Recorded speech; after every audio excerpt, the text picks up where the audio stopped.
看見禮物哈哈大笑，原來是帽子戴在頭上，心情靚晒。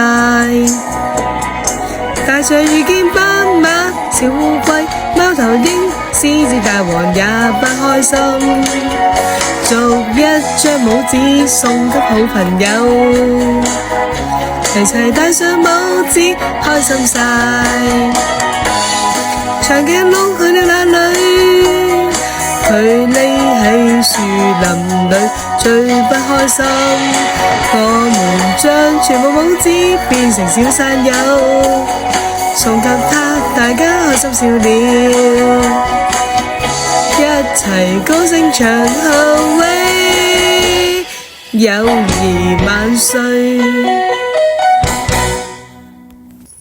你哋仲諗到咩方法關心別人呢？